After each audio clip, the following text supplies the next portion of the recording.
Welcome to business ಮೈಸ್ YouTube channel. So last ವಿಡಿಯೋದಲ್ಲಿ ನಾವು ನೋಡಿರೋ ಹಾಗೆ ನಾವು ಎಲಿಮೆಂಟರಲ್ಲಿ ಏನೆಲ್ಲ ಎಲಿಮೆಂಟ್ಸ್ ಇದೆ ಅಂತ ನಾವು ನೋಡ್ತಾ ಹೋಗಿದ್ವಿ. ಸೊ ಇವತ್ತಿನ ವಿಡಿಯೋದಲ್ಲಿ ನಾವು ನೋಡ್ಬೇಕಾಗಿರೋದು ಮೊದಲ ಅಂಡರ್ಸ್ಟ್ಯಾಂಡ್ ಮಾಡ್ಬೇಕು, ಅಂದ್ರೆ ವೆಬ್ಸೈಟ್ ಸ್ಟ್ರಕ್ಚರ್ ಹೇಗಿರುತ್ತೆ ಅಂತ ಒಂದು ಈ ವಿಡಿಯೋದಲ್ಲಿ ನಾವು ನೋಡ್ತಾ ಹೋಗೋಣ.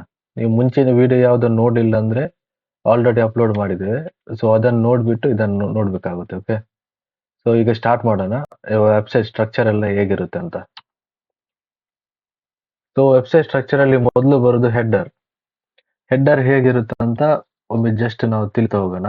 ಹೆಡರ್, ಫೂಟರ್, ಬಾಡಿ ಇದು ಮೂರು ಒಟ್ಟಿಗೆ ಕವರ್ ಆಗುತ್ತೆ. ಓಕೆ, ಹೆಡರ್ ಬೇರೆ, ಫೂಟರ್ ಬೇರೆ, ಬಾಡಿ ಬೇರೆ. ಇದು ಹೇಗಿರುತ್ತೆ ಅಂತ ಜಸ್ಟ್ ನೋಡ್ತಾ ಹೋಗೋಣ. ಸೊ ಮೊದಲನೇದಾಗಿ ಈಗ ನಾವು ನೋಡ್ಬೇಕಾಗಿರೋದು ಹೆಡರ್. ಹೆಡರ್ ಹೇಗಿರುತ್ತೆ ಅಂತ. ಸೊ ಇಲ್ಲಿ ನೀವು ನೋಡ್ತಾ ಇರಬಹುದು, ಇದೊಂದು ಪಾರ್ಟ್ ಏನಿದೆ ನೋಡಿ ಮೇಲ್ಗಡೆ, ಇದನ್ನ ನಾವು ಹೆಡರ್ ಅಂತ ಕರಿತೀವಿ. ಇದು ಲೋಗೋ, ಇದು ಹೆಡರ್. ಹೆಡರ್ ಅಲ್ಲಿ ಇದು ಎಲ್ಲ ಮೆನುಸ್ ಆಗಿರುತ್ತೆ. Home, about, service, blog, contact ಇದೆಲ್ಲ ಮೆನುಸ್ ಆಗಿರುತ್ತೆ. ಓಕೆ, ನೆಕ್ಸ್ಟ್ ಏನಂದ್ರೆ ಇದು ನೀವು ಕೆಳಗಡೆ ಏನೀಗ ನೋಡ್ತಿದ್ದೀರಿ ನೋಡಿ, ಈಗ ಇದೆಲ್ಲ ಬಾಡಿ ಆಗಿರುತ್ತೆ. ಅಂದ್ರೆ ವೆಬ್ಸೈಟ್ ಅಲ್ಲಿ header, body and footer. Footer ಅಂದ್ರೆ ಇದು, ಅಂದ್ರೆ ಇದು ನಾರ್ಮಲ್ ನೋಡಿ, ಇದೊಂದು ಕೆಳಗೊಂದು ಫೂಟರ್ ಇದೆ. ಇದಕ್ಕೆ ಏನ್ ಹೇಳ್ತಾರೆ ಅಂದ್ರೆ ಅಬೌವ್ ಫೂಟರ್ ಅಂತ ಹೇಳ್ತಾರೆ. ಇದರಲ್ಲಿ ನೋಡಿ ಇದೆಲ್ಲ ಡೀಟೇಲ್ಸ್ ಏನಿದೆ, ಏನೆಲ್ಲ ಫಿಲ್ ಮಾಡಿದೆ ನೋಡಿ, ಇದನ್ನು ಫೂಟರ್ ಅಂತ ಹೇಳ್ತಾರೆ. ಓಕೆ, ಅಂದ್ರೆ ಈಗ ಕ್ಲಿಯರ್ ಆಗಿದೆ ಅಂತ ಅನ್ಕೊಳ್ತೀನಿ ನಾನು. ಏನಂದ್ರೆ ಇದು ಫೂಟರ್ ಆಗಿರುತ್ತೆ, ಇದು ಬಾಡಿ ಆಗಿರುತ್ತೆ, ಮೇಲ್ಗಡೆ ಇರೋದು ಇದು ಹೆಡರ್ ಆಗಿರುತ್ತೆ. ಓಕೆ, ನೆಕ್ಸ್ಟ್ ಏನಂದ್ರೆ ಇದು ಸೆಕ್ಷನ್. ಸೆಕ್ಷನ್ ಮತ್ತೆ ಕಾಲಮ್. ಸೆಕ್ಷನ್ ಮತ್ತೆ ಕಾಲಮ್ ಹೇಗಿರುತ್ತೆ ಅಂದ್ರೆ ಅದನ್ನು ಕೂಡ ಚೆಕ್ ಮಾಡ್ತಾ ಹೋಗೋಣ. ನೋಡಿ ಈಗ ಇದು ಏನಿದೆ, ಈ ಒಂದು ಪಾರ್ಟ್ ನೋಡಿ, ಇದೆಲ್ಲ ಒಂದು ಸೆಕ್ಷನ್ ಆಗಿರುತ್ತೆ. ಓಕೆ, ಸೆಕ್ಷನ್ ಒಳಗಡೆ ಕಾಲಮ್ ಬರುತ್ತೆ. ಓಕೆ, ಸೆಕ್ಷನ್ ಇದ್ರೆ ಅದರ ಒಳಗಡೆ ಒಂದು ಕಾಲಮ್ ಅಂತ ಇರುತ್ತೆ. ಸೊ ಮೊದಲನೇದಾಗಿ ಸೆಕ್ಷನ್. ಸೆಕ್ಷನ್ ಅಂದ್ರೆ ನಿಮ್ಗೆ ಅರ್ಥ ಆಯ್ತು ಅಂತ ಅನ್ಕೊಳ್ತೀನಿ. ಈಗ ಇದೊಂದು ಫುಲ್ ಸೆಕ್ಷನ್. ಓಕೆ, ಈಗ ಕಾಲಮ್ ಹೇಗಿರುತ್ತೆ ಅಂತ ಚೆಕ್ ಮಾಡ್ತಾ ಹೋಗೋಣ. ಕಾಲಮ್ ನೋಡಿ, ಇದು ಕಾಲಮ್. ಓಕೆ, ಕಾಲಮ್ ಅಂದ್ರೆ ಈಗ ಜಸ್ಟ್ ಹೇಗಿರುತ್ತೆ ಅಂದ್ರೆ ನೋಡಿ, ನೋಡಿ ಇದೊಂದು ಸೆಕ್ಷನ್. ಸೆಕ್ಷನ್ ಒಳಗಡೆ ಕಾಲಮ್ ಬರ್ತಾ ಇದೆ ನೋಡಿ, ಇದು ಕಾಲಮ್ 1 2 3 4 ಇದು ಕಾಲಮ್. ಸೊ ನಿಮ್ಗೆ ಅರ್ಥ ಆಯ್ತು ಅಂತ ನಾನು ಅನ್ಕೊಳ್ತಿದ್ದೀನಿ. ಸೆಕ್ಷನ್ ಬರುತ್ತೆ, ಸೆಕ್ಷನ್ ಒಳಗಡೆ ಕಾಲಮ್ ಬರುತ್ತೆ. ಓಕೆ,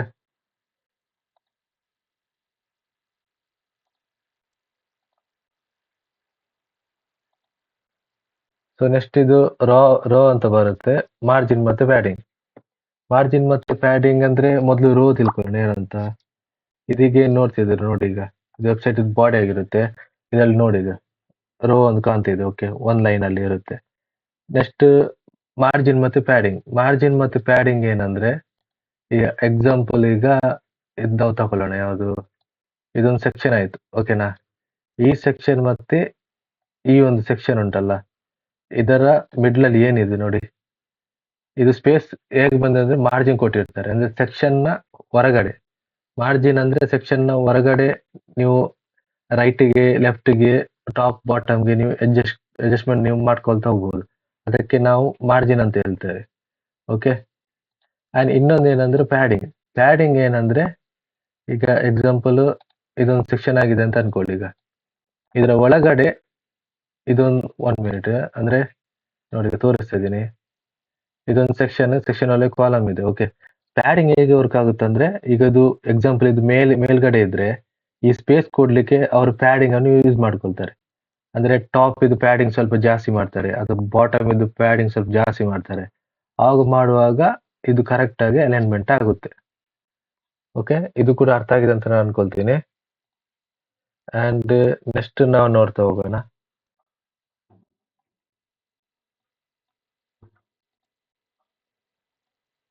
ನೆಕ್ಸ್ಟ್ ಬರೋದೇ ಸ್ಟೈಲ್. ಸ್ಟೈಲ್ ಅಂದ್ರೆ ಎಕ್ಸಾಂಪಲ್ ಈಗ ನೀವೀಗ ನೋಡ್ತಿರ್ಬೋದು, ಇದು ಕ್ರಿಯೇಟಿವಿಟಿ ಆಗಿ ಒಂದವರು ಡಿಸೈನ್ ಅನ್ನು ಮಾಡಿದ್ದಾರೆ. ಇದೆಲ್ಲ ಮಾಡ್ಲಿಕ್ಕೆ ಆಗಿ ಸಹಾಯ ಮಾಡಿದ್ದೆ ಸ್ಟೈಲ್. ಅಲ್ಲಿ ಸ್ಟೈಲ್ ಟ್ಯಾಬ್ ಅಂತ ಇರುತ್ತೆ. ಒಂದು ಕಾಂಟೆಂಟ್, ಎರಡನೇದು ಸ್ಟೈಲ್, ನೆಕ್ಸ್ಟ್ ಅಡ್ಜಸ್ಟ್ಮೆಂಟ್ ಅಂತ ಇರುತ್ತೆ.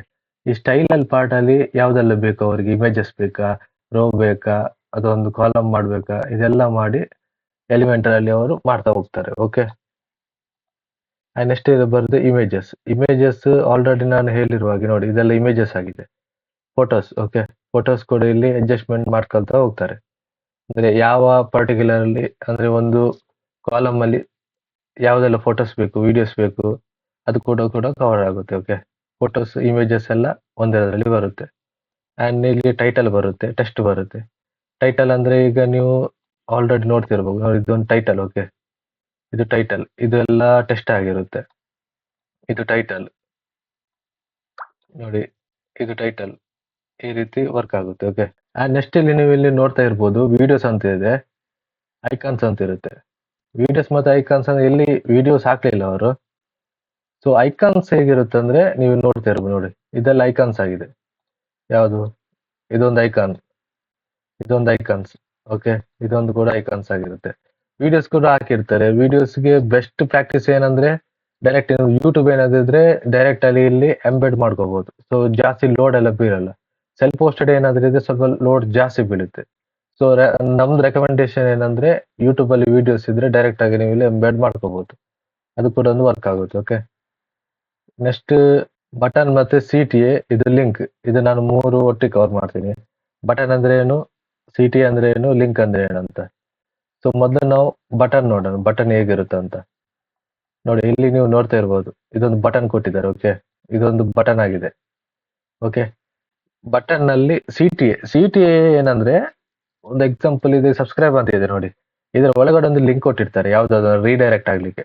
ಇದು ನೀವು ಪ್ರೆಸ್ ಮಾಡಿದ ತಕ್ಷಣ ಬೇರೊಂದು ಪೇಜ್ಗೆ ರೀಡೈರೆಕ್ಟ್ ಆಗುತ್ತೆ. ರೀಡೈರೆಕ್ಟ್ ಆಗ್ಲಿಕ್ಕೆ ಏನ್ ಬೇಕು? ಲಿಂಕ್ ಬೇಕು. ಸೊ ಬಟನ್, ಲಿಂಕ್, ಆಮೇಲೆ ಯಾವುದು, 1 ಮಿನಿಟ್, CTA.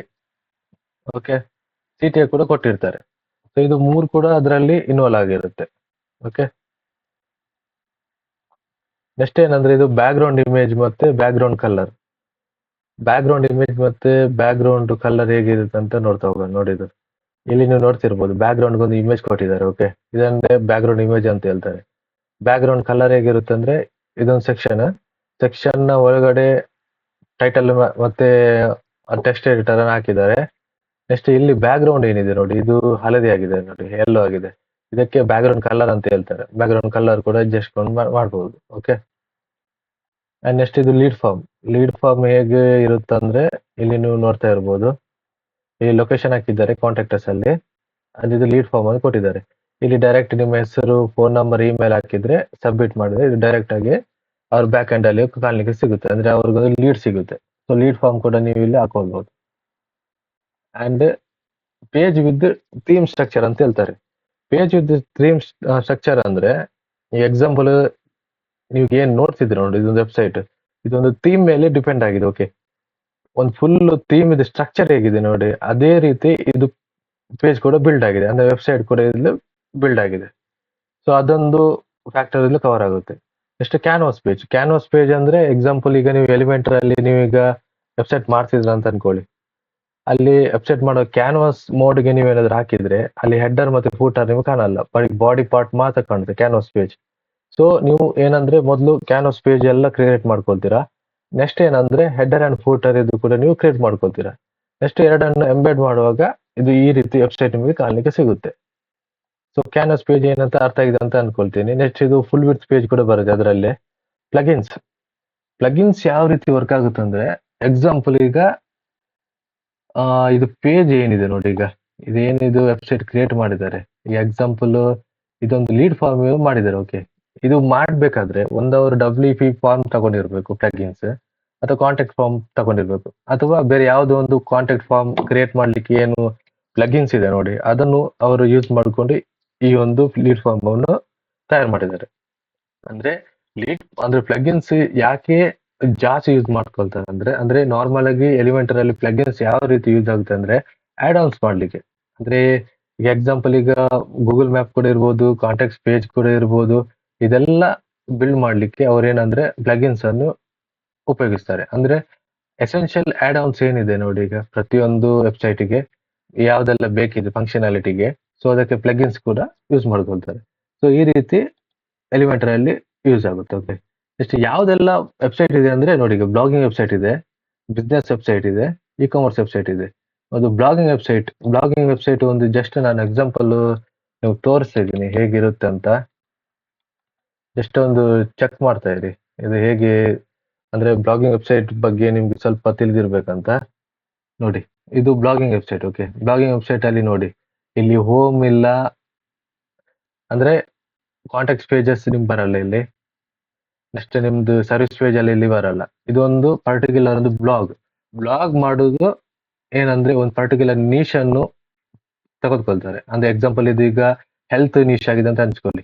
ಇಲ್ಲಿ ಹೆಲ್ತ್ ಅಲ್ಲಿ ಏನೆಲ್ಲ ಬರುತ್ತೆ, ಹೋಮ್ ರೆಮಿಡೀಸ್ ಬರುತ್ತೆ, ಸ್ಕಿನ್ ಕೇರ್ ಬರುತ್ತೆ, ಬಾಡಿ ಕೇರ್ ಬರುತ್ತೆ, ENT ಕೇರ್ ಬರುತ್ತೆ.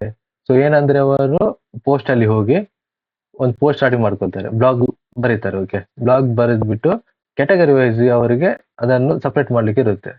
ಕ್ಯಾಟಗರಿ ವೈಸ್ ಸಪ್ರೇಟ್ ಮಾಡಿ ಟ್ಯಾಗ್ ಎಲ್ಲ ಹಾಕಿ ಈ ರೀತಿ ವೆಬ್ಸೈಟ್ ಅನ್ನು ಕ್ರಿಯೇಟ್ ಮಾಡ್ತಾ ಹೋಗ್ತಾರೆ. ಅಂದ್ರೆ ಇಲ್ಲಿ ಪಕ್ಕದಲ್ಲಿ ನಿಮಗೆ ಸರ್ವಿಸ್ ಪೇಜಸ್ ಎಲ್ಲ ಈ ರೀತಿ ವಿಜೆಟ್ಸ್ ಎಲ್ಲ ನಿಮ್ಗೆ ಕಾಣ್ಲಿಕ್ಕೆ ಸಿಗುದಲ್ಲ. ಇದೆಲ್ಲ ನಿಮ್ಗೆ ಕಾಣ್ಲಿಕ್ಕೆ ಸಿಗುದು ಬರೀ ಬ್ಲಾಗಿಂಗ್ ವೆಬ್ಸೈಟ್ ಅಲ್ಲಿ ಮಾತ್ರ.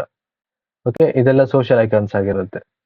ಸೊ ಬ್ಲಾಗಿಂಗ್ ಪೇಜ್ ಈ ರೀತಿ ನಿಮಗೆ ಸಿಗುತ್ತೆ. ಓಕೆ, ಇದು ಜಸ್ಟ್ ಎಕ್ಸಾಂಪಲ್ ನಾನು ತೋರಿಸಿದ್ದೀನಿ ಅಷ್ಟೇ. ಇದು ನೆಕ್ಸ್ಟ್ ಇದು ಬಿಸ್ನೆಸ್ ವೆಬ್ಸೈಟ್ ನಾನು ಆಲ್ರೆಡಿ ನಾನು ಹೇಳಿರೋ ನೋಡಿ, ಇದು ಬಿಸ್ನೆಸ್ ವೆಬ್ಸೈಟ್. ಯಾಕಂದ್ರೆ ಇಲ್ಲಿ ನೋಡಿ ಸರ್ವಿಸ್ ಕೂಡ ಇದೆ, ಬ್ಲಾಗ್ ಇದೆ, ಕಾಂಟ್ಯಾಕ್ಟ್ ಇದೆ, ಅಬೌಟ್ ಅಸ್ ಪೇಜಸ್ ಇದೆ, ಹೋಮ್ ಪೇಜಸ್ ಇದೆ, ಕೊಟೇಶನ್ ಮಾಡ್ಬೋದು ನಾವೇ. ಇದು ಏನಂದ್ರೆ ಬಿಸ್ನೆಸ್ ವೆಬ್ಸೈಟ್ ಆಗಿರುತ್ತೆ.